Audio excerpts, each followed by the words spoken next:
அரையோர் அரைன இடுப்போடும் சேர்ந்த எம்பெருமானுடைய பீதாம்பரத்தின் அழகிலே இவர் மனம் துவண்டது. அந்த அழகை சொல்லுகிறார். முதல் பாட்டிலே அந்த எம்பெருமானே தொடர்ந்து வந்தபடி சொன்னார். ஆழ்வாரை தொடர்ந்து வந்து ஸ்வீகரித்தவர் யாரு? எம்பெருமான் சொன்னார். இந்த இரண்டாம் பாட்டிலே அவன் மேல் தான் விழுந்தபடியை சொல்லுகிறார். கவனிச்சாத்தான் புரியல, புரிய.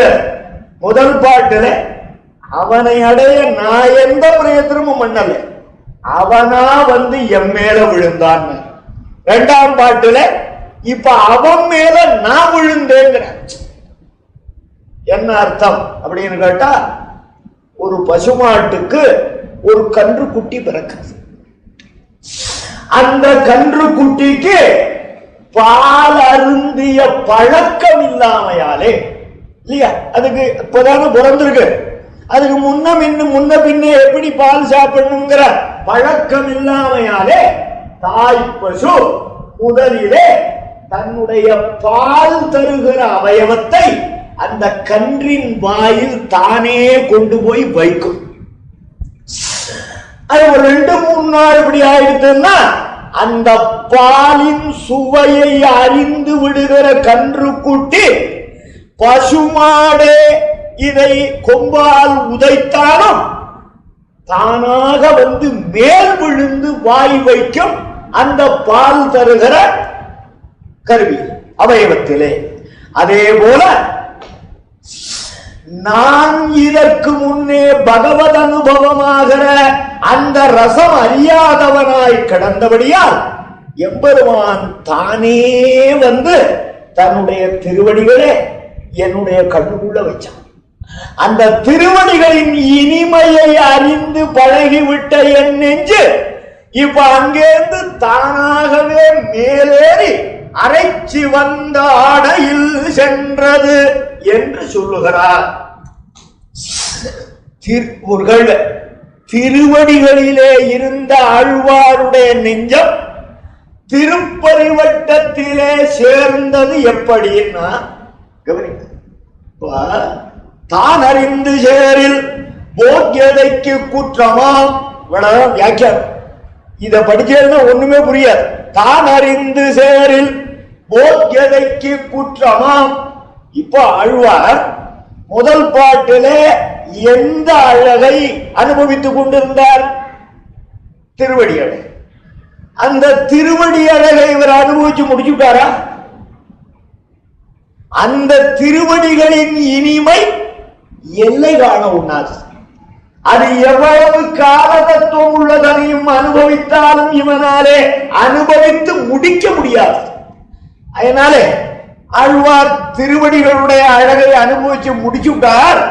இனிமே அங்க அனுபவிக்க எதுவும் இல்லைங்கிறதுனால பீதாம்பரத்துக்கு வந்தார் அப்படின்னு சொன்னா, பெரிய பெருமாள் திருவடிகளின் இனிமை குறை உள்ளதுங்கிற குற்றம் வந்துவிடும். ஆகையாலே போக்கியதை அளவு கடந்து இருக்கிறது. இவருடைய ஆசை குறையவில்லை. நன்றா கவனிக்கணும். பெரிய பெருமாள் திருவடியில இனிமையும் குறையல, அந்த பெரிய பெருமாளை அனுபவிக்கணுங்கிற இவருடைய ஆசையும் குறையல. ஆகையினால இவருடைய நெஞ்சு இங்க கொஞ்ச நாழி, அங்க கொஞ்ச நாழி, அங்க கொஞ்ச நாழின்னு போறதே தவிர பெரிய பெருமாள் திருமேனி அவயவங்களின் இனிமையில் குறைவினால் அல்ல. சமுத்திரத்துல ஒரு துரும்ப கொண்டு போய் போட்டுருக்கோம். அப்படி போட்டால் அந்த துரும்பு தானாக சமுத்திரத்தினுடைய ஆழத்தை அளவு கண்டு கரையேறுகிறதா? சமுத்திரத்துல ஒரு புல்ல போடுறோம், கொஞ்ச நாளில கரையில வந்துடுறோம். உடனே இந்த புல்லு நினைச்சுதான் கடல் எவ்வளவு ஆழம்னு நாம தெரிஞ்சுட்டாச்சு, இனிமே நாம கரையில ஏறி போக வேண்டியதான் அப்படின்னா கரைக்கு வர்றது அல்ல. அந்த கடல் அலைகள் ஒன்றோன்று மோதி இந்த புல்லை கொண்டு வந்து கரையிலே தள்ளி விடுகிறது. அதுபோல பெரிய பெருமாள் அழகு இருக்கிறது, அது ஒரு சமுத்திரம். திருப்பாணாழ்வார் நெஞ்சு ஒரு புல்லு. இந்த புல்லு பெரிய பெருமாளாகிற அழகாகிற கடலிலே மூழ்கி அதனுடைய ஆழத்தை கண்டு வரல.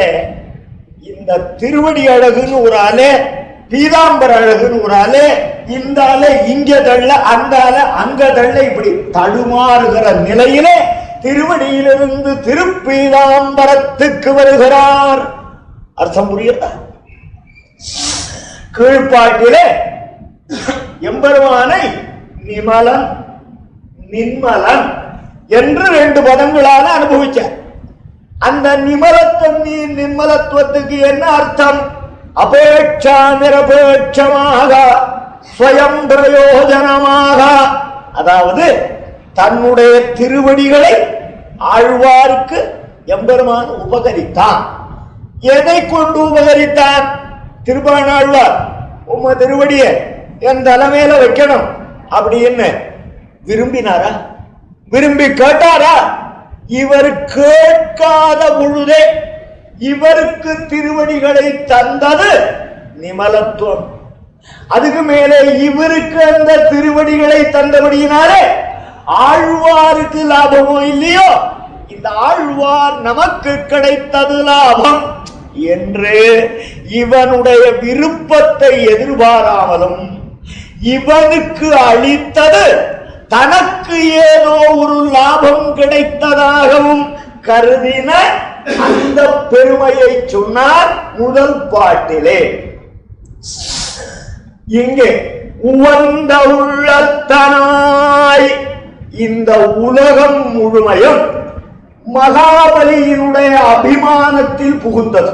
உலகம்னா ஜெகத். இந்த ஜெகத் பூர மகாபலி அபகரித்து தான் ஆண்டு என்னுடையது என்னுடையதுன்னு நினைத்து கொண்டிருந்தார். அப்ப இந்த உலகமானது யாருக்கு அடிமையாக இருந்தது? மகாபலிக்கு.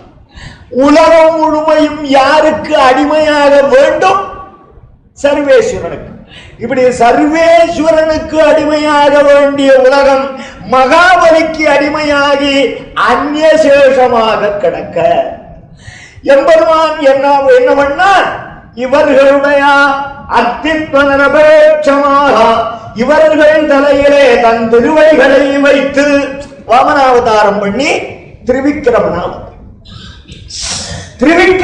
எம்பெருமான் உலகிற காலத்தில் பிரம்மருத்ராதிகளோ அல்லது இந்த மனுஷ லோகத்தில் உள்ள மனுஷியாலோ யாராவது பெருமாட்ட போய் பெருமாளே நீட்டின திருவடிகளே அடியோங்கள் தலை மீது வையும் வையும் வையும் யாராவது விரும்பி கேட்டாலும் கேட்காத பொழுதே எல்லார் தலையிலும் தன்னுடைய திருவடிகளை வைத்த உபகாரம் 2ஆம் பாட்டிலே சொல்லப்படுகிறது.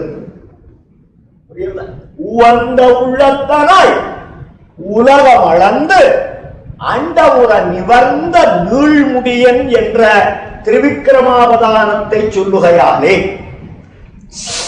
உவந்த உள்ளத்தனாய் இந்திராதி தேவர்கள்லாம் பெருமாள்கிட்ட வந்து மகாபலியாலே களவாடப்பட்ட ராஜ்யத்தை மீட்டு தர வேண்டும் என்று பெருமாளிடம் பிரார்த்திக்க எம்பெருமான் என்ன பண்ணா?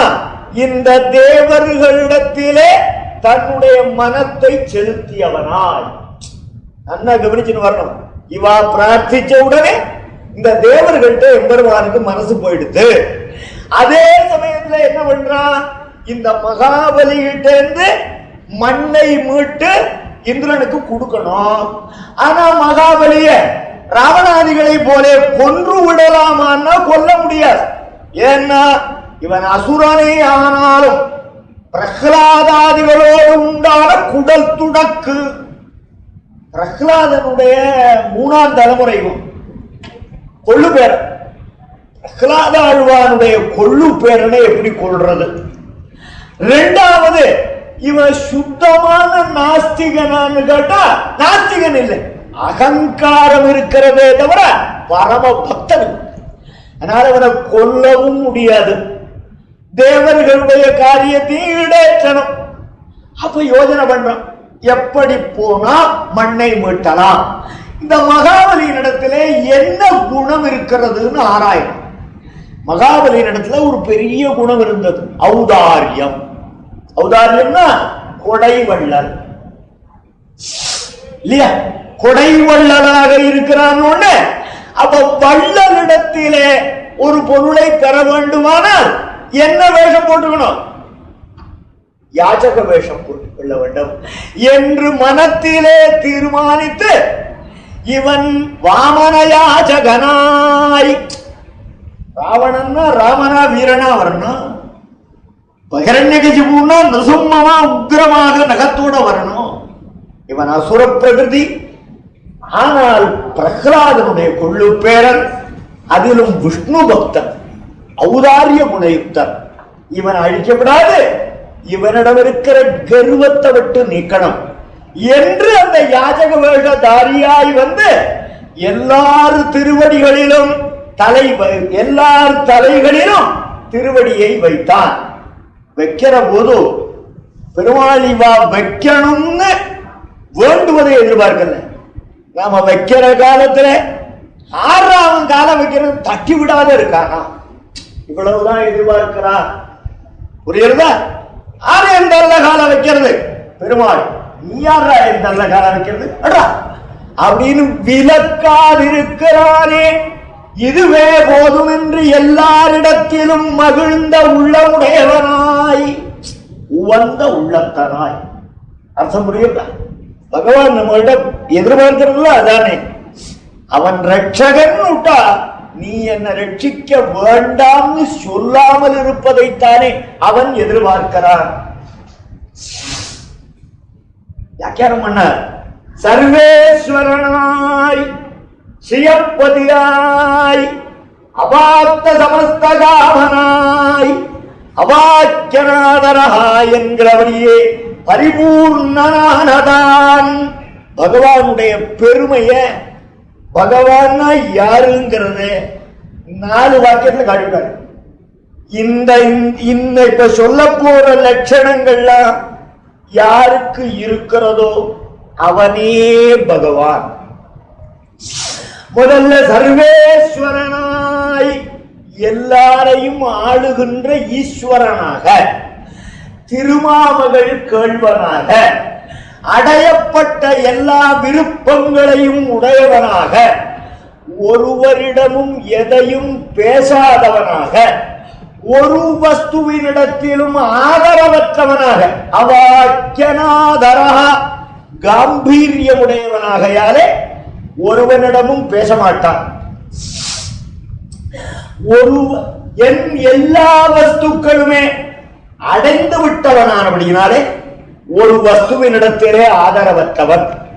அப்பேற்பட்டவன் குறுகினான், வாமனனா குறுகினான், யாஜகனா வந்தான். அழ்வார் அனுபவித்தார். குடிக்கிடந்து ஆக்கம் செய்து நின் தீர்ந்த அடிமை குற்றேவல் செய்து உன் பொன்னடி கடவாதே வழி வருகின்ற அடியரோ அற்கருளி நீ ஒரு நாள் படிக்களவாக நிமித்தனின் பாதபங்கயமே தலைக்கு அணியாய் கொடிக்கொள் பொன்மதில் சூழ் குளிர் வயல் சோலை திருப்புளிங்குடி கிடந்தானே.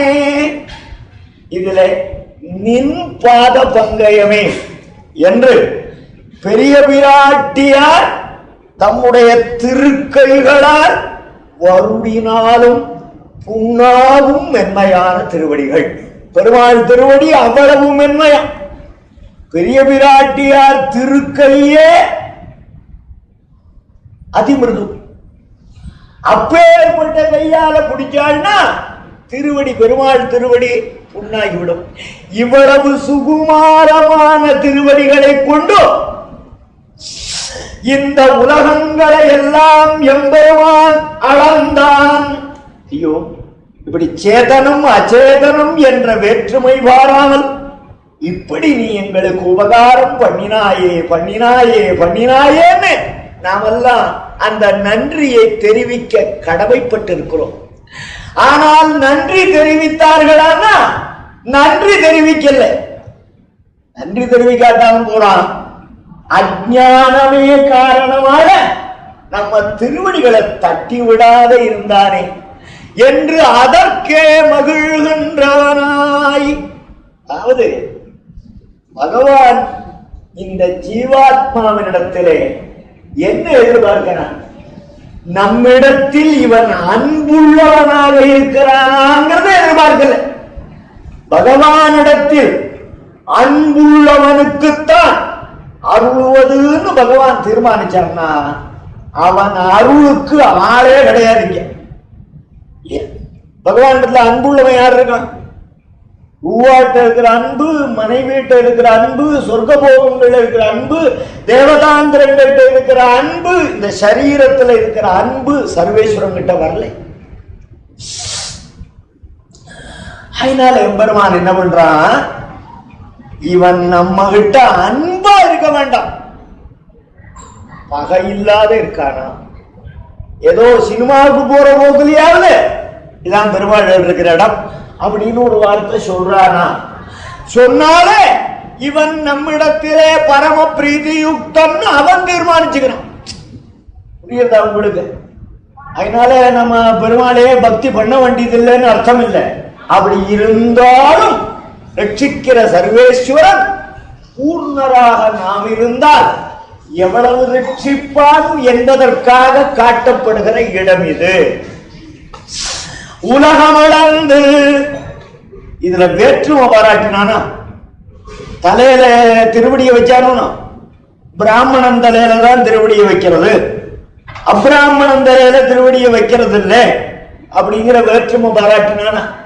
சர்வேஸ்வரனுடைய அடியார்கள் சரீரத்தாலே வேற்றுமை உண்டே தவிர ஆத்மாவிலே ஜாதியும் இல்லை, வர்ணமும் இல்லை.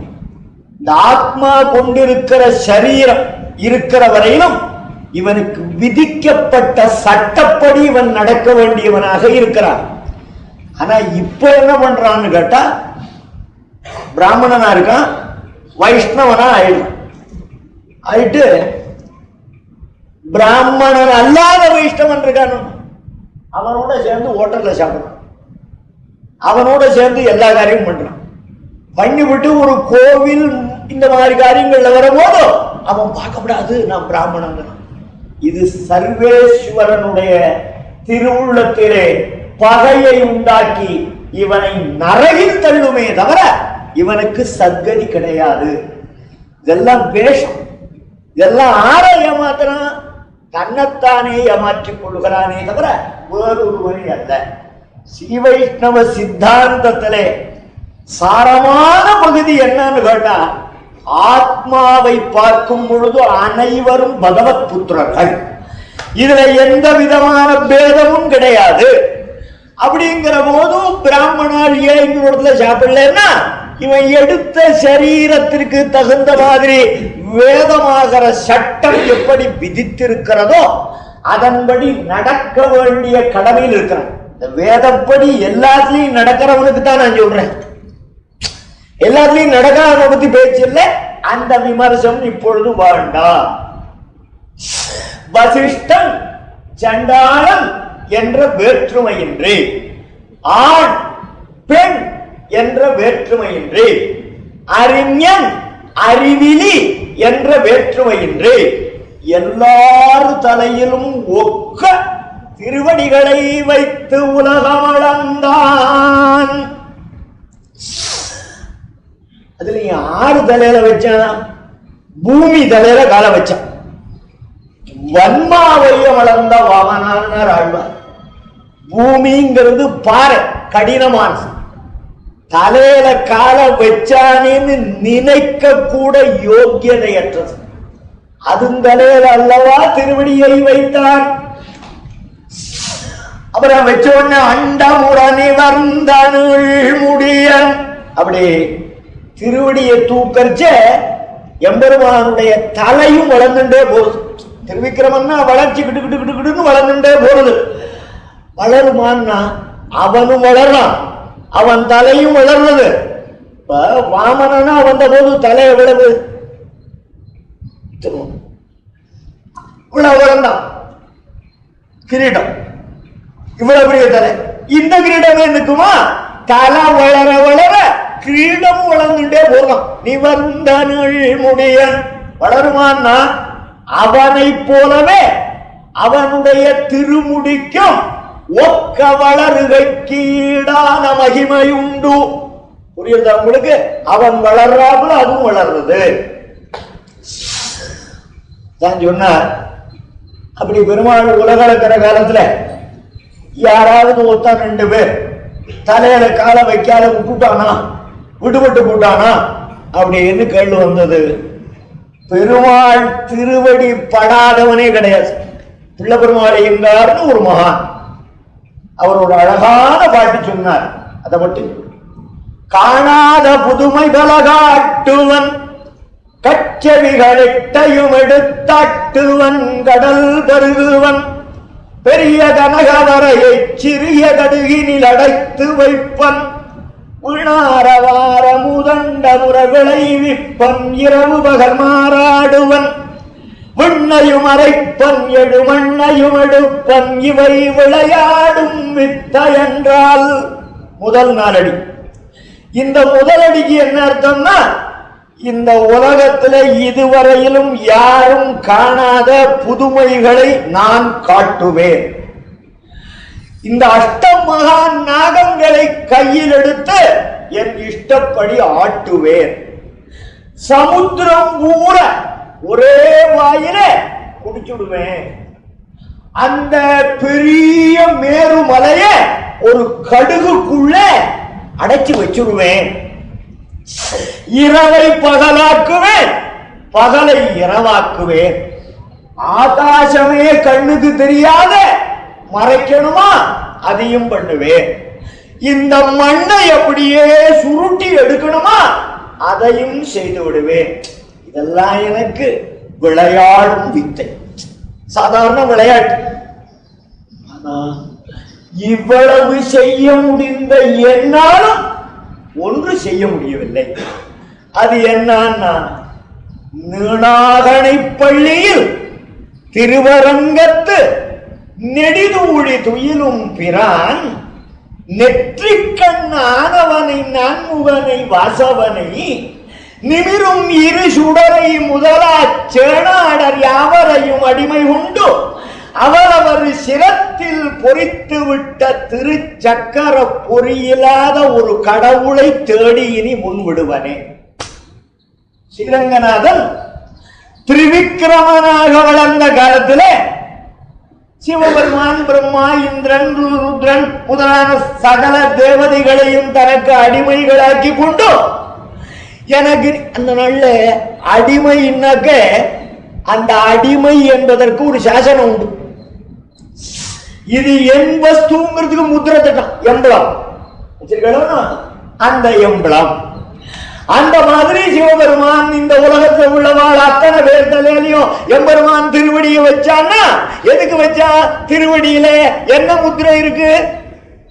சக்கர முத்திரை இருக்கு. அந்த சக்கரத்தை அடுத்த ஒருத்தர் தலையிலையும் நீ எனக்கு அடிமை, நீ எனக்கு அடிமை, நீ இதான் எம்பளம். இந்த எம்பளத்தை வைக்கிறான். இப்படி எம்பெருமானுடைய திருவடி சக்கர ரேகை பதியாத ஒரு தலையுடைய தேவன் உண்டான்னு தேடி என்னாலையும் கண்டுபிடிக்க முடியலையே. என்ன அர்த்தம்? சமஸ்த தேவர்களும் இவனுடைய அடிமைகள். சர்வசேஷியான எம்பெருமான் ஒருவனே தலைவன் என்பதை காட்டி உலகமளான் வருந்தா நீழ்முடியன் ஆக இப்படி வேண்டுவாருடைய வேண்டுதலை எதிர்பாராமல் உலகத்தில் குடியிருந்தவர்கள் எல்லாம் திருவடிகளாலே விஷயீகரித்தார் போல உம்முடைய நெஞ்சிலே எம்பெருமான் வந்து புகுந்தான். அழ்வாரை பார்த்து சொல்றார், திருப்பான் அழ்வாரை பார்த்து நியாயந்தாங்கன்னா பெருமாள் வந்து உம்முடைய தாழ்ச்சி பாராமல், ஏன்னா திருவிக்கிரமனா வளர்ந்து தாழ்ச்சியா பார்த்தான், பள்ளு வர 18 ஜாதி தலையிலையும் திருவடியை வச்சான். அந்த மாதிரி உம்ம நெஞ்சிலையும் வந்து பதிஞ்சிருக்கிறான். ஆனால் இந்த சித்தமானது ராகாதி தோஷ தூஷிதம். கவனிக்கணும், மனசுக்கு எது குற்றம்? காம குரோத லோப மோக மத மாத்சரியம்னு 6 பகை. இதுக்குதான் 6 பகைகளை விடுன்னு. 6 பகைகளை விடு. 6 பகை விடுங்கிறது அறுபகை வீடுனாயி முருக கடவுளுக்கு 6 படகு விடுமா. 6 பகை விடுதல்.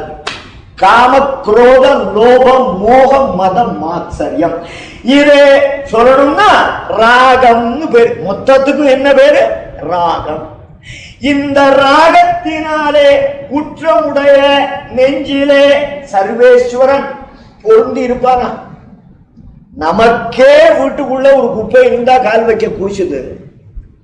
சர்வேஸ்வரன் தன்னுடைய குணத்தினால உங்க நெஞ்சுக்குள்ள வந்து புகுந்திருக்கிறான். உங்க நெஞ்சோ ராக தூஷிதம். சேச்சே இங்கேயா வந்து புகுந்தோம் அப்படின்னு வெளியேறி இருக்க மாட்டானா?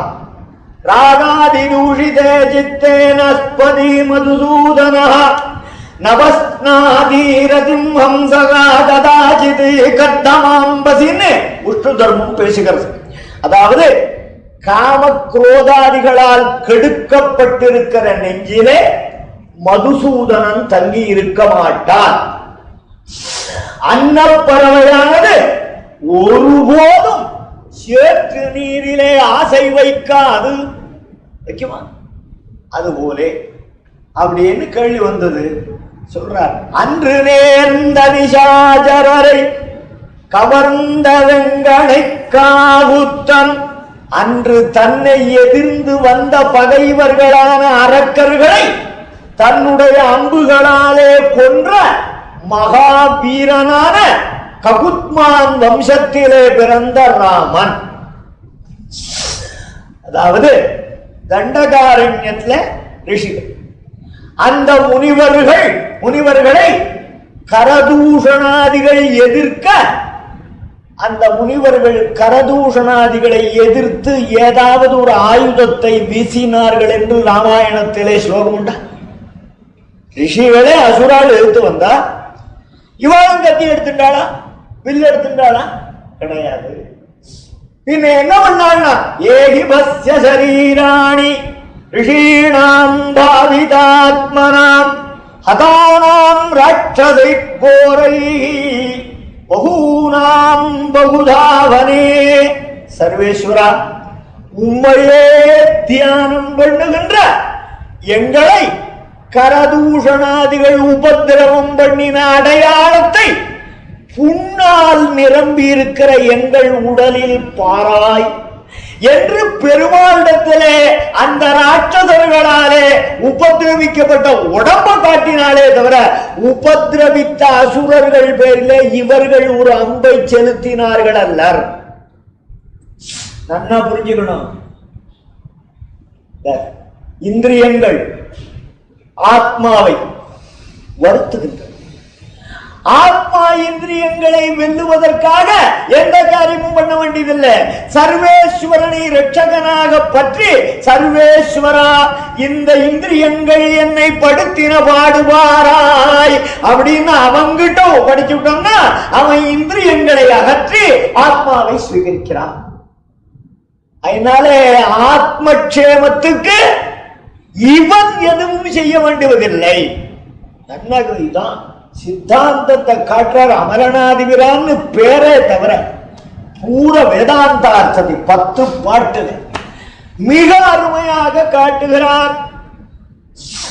அப்படி தண்டகாவனத்து ரிஷிகளுடைய பகைவர்களான கரதூஷணாதிகளை சக்கரவர்த்தி திருமகன் தன்னுடைய சார்கம் என்ற வில்லில் இருந்து பொழிந்த சரங்களாலே அழித்தது போல என்னுடைய ராகம் முதலான குற்றங்களை விவேகம் என்ற சரஜாலத்தாலே சமித்து இனி உன்னுடைய நெஞ்சை விட்டு அகலமாட்டேன் என்று என் நெஞ்சிலேயே தங்கிவிட்டான். திருமாலிருஞ்சோலமலை என்னேன் என்ன திருமால் வந்து என் நெஞ்சி நிறைய புகுந்தான். அப்படி அரக்கர்களை அழித்தவனாலே காகுத்தன், அதாவது மாயாவிகளான ராட்சசர்களே மாயாவிகள். மாயாவிகள் என்ன? தங்கள் இஷ்டப்பட்ட ரூபத்தை எல்லாம் இஷ்டப்பட்ட வேலையில எடுக்கக்கூடியவன். அவன் அந்த மாயாவிகளும் கூட மயங்கும்படியாக மனுஷனாக மாறி வந்த பெருமாள். புரியல? இவாளே உருமாறவல்ல, எம்பெருமான் உருமாறி வந்திருக்கான். உரு மாறினானே தவிர அந்த அழகு அவனை விட்டு மாறல. இந்த ஸ்ரீவைகுண்டத்துல இருந்த அழகு அப்படியே இருக்கு. பெருமாளுக்கு பியூட்டி பார்லருக்கு போகுங்கிற அவசியம் இல்லை. தானாகவே சுபாவத்தையேவ சௌந்தர்ய ஆவிஷ்கார ரூபேண அவதீரிய ஸ்ரீராம ரூபேண சகல மனுஜ நயன விஷயங்கதோ பூத். ஆகையாலே அப்படிப்பட்ட அழகன் அன்று என்ன பண்ண, அந்த ஸ்ரீராமாவதார காலத்திலே நேர்ந்த நிசாச்சரரை எதிரிட்ட ராட்சசர்களை, நேர்ந்தன்னா எதிரிட்டன்னு அர்த்தம். எதிரிட்ட அரக்கர்களைன்னு சொல்ற போது என்ன தெரிகிறது? எதிரிடாத அரக்கனும் இருந்தான்.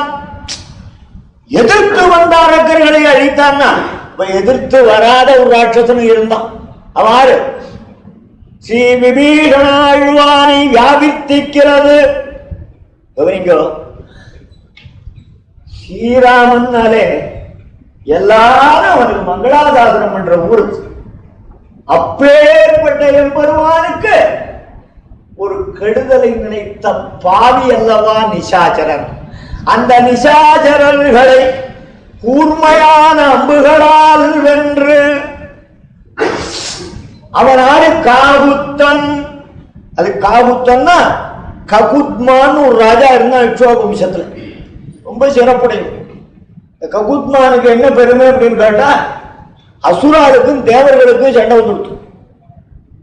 உடனே என்ன பண்ணா, அந்த இந்திரன் இந்த ககுத்மான் கிட்ட வந்தான். நீர் வந்து அசுராளெல்லாம் அழிச்சு எங்களை காப்பாற்றணும்னு பிரார்த்திச்சேன்.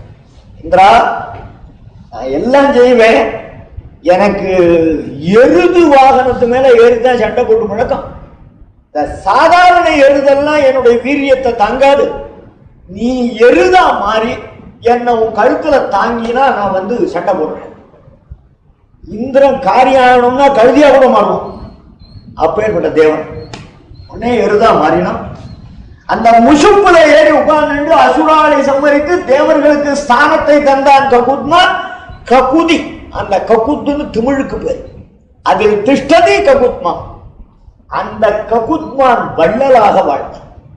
அந்த ககுத்மானின் வம்சத்திலே பிறந்தவன் என்கையாலே குடிப்பிறப்பால் அந்த ஒரு குலத்தளவே ஆண் குணம் என்று அந்த குடியிலே பிறந்தவனினால் யாஜகனுடைய தரத்தை பாராமல் அவர்களுக்கு உபகரித்த பெருமையுடைய காகுத்தன்.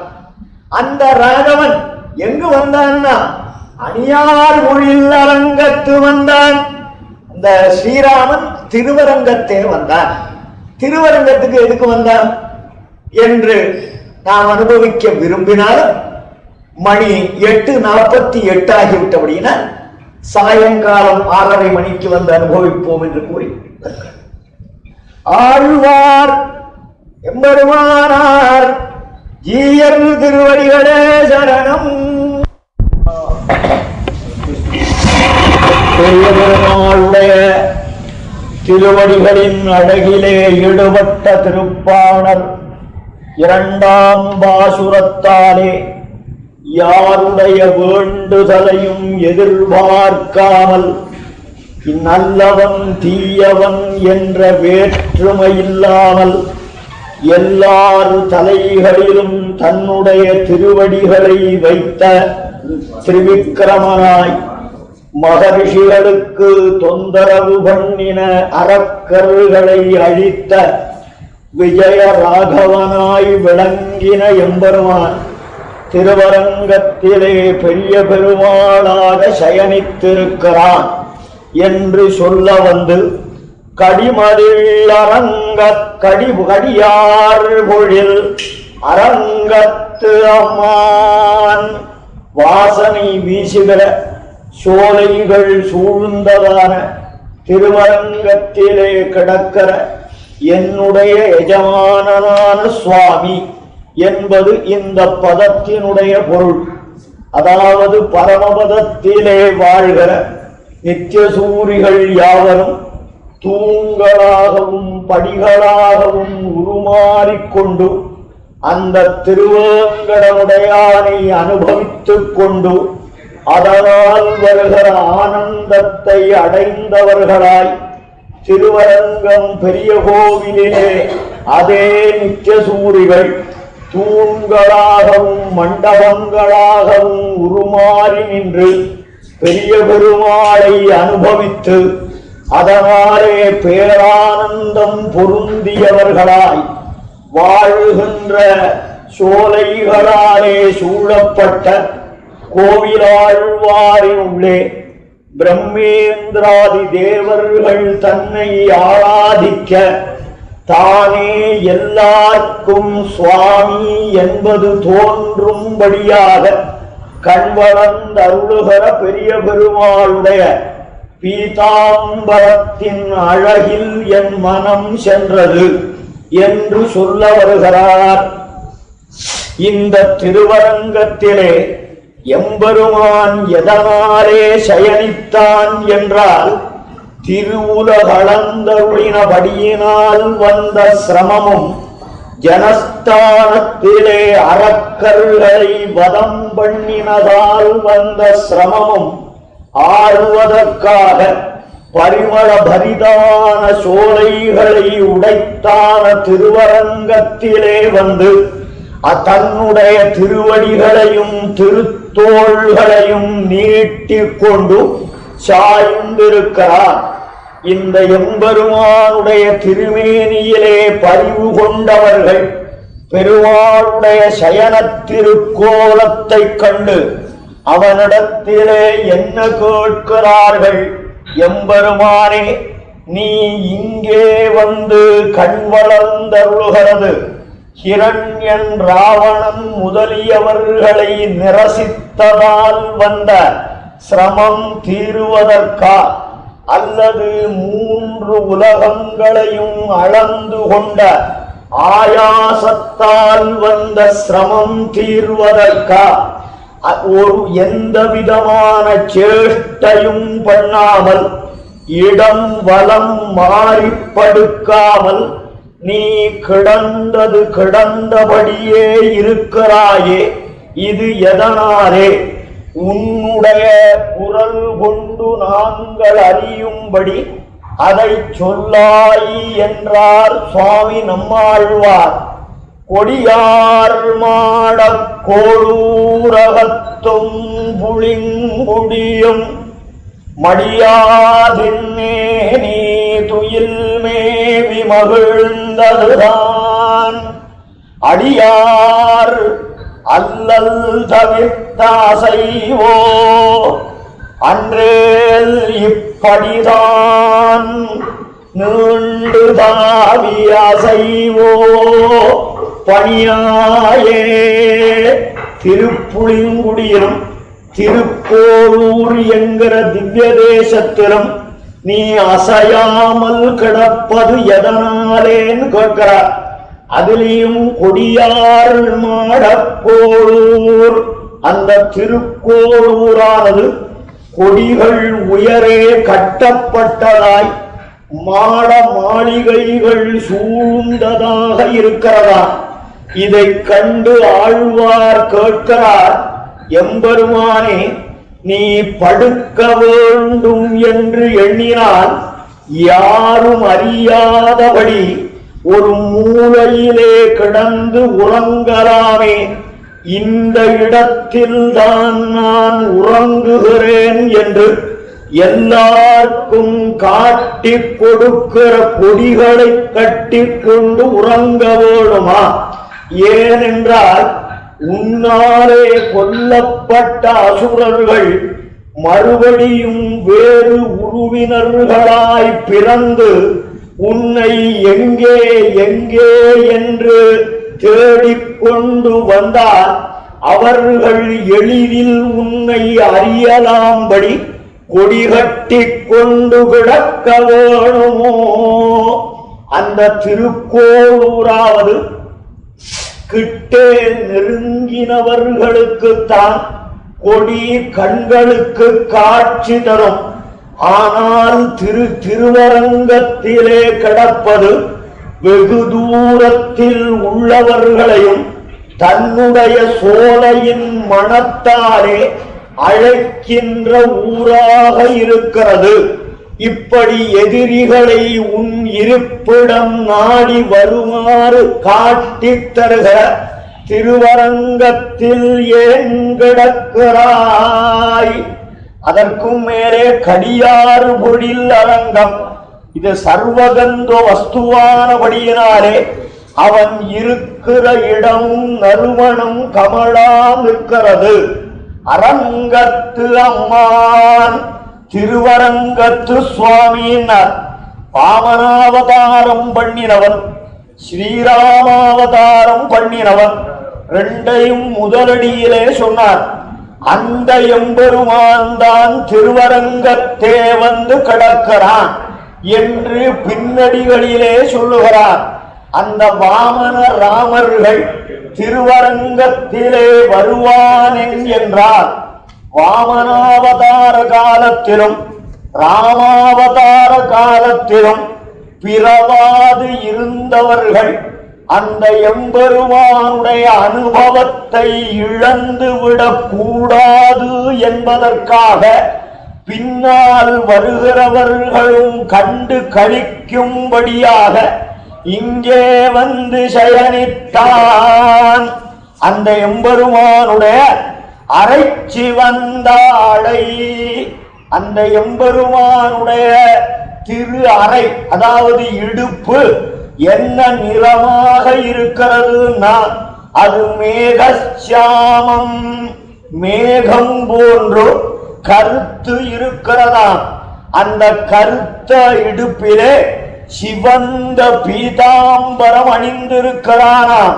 அது எப்படி இருக்கிறது என்றால், கருப்பான ஒரு கட்டிடத்திற்கு சிவப்பாக பெயிண்ட் அடித்தது போல எம்பெருமானுடைய திருவிடுப்பிலே அந்த சிவந்த ஆடை கிடக்கிறபடி அந்த ஆடையின் மேல் என் சிந்தை சென்றது, என்னுடைய மனம் சென்று விட்டது என்கிறார். இதுவரையிலும் என்னுடைய நெஞ்சு எந்த சிவப்பை கண்டு மகிழ்ந்தது? பெண்களினுடைய புடவை சிவப்பை கண்டு உகந்த என் மனம் இப்பொழுது பெருமாளுடைய பீதாம்பர சிவப்பிலே சென்றது. இப்படி திரிந்த எனக்கு கூட இப்படி ஒரு பாக்கியம் கிட்டியதே.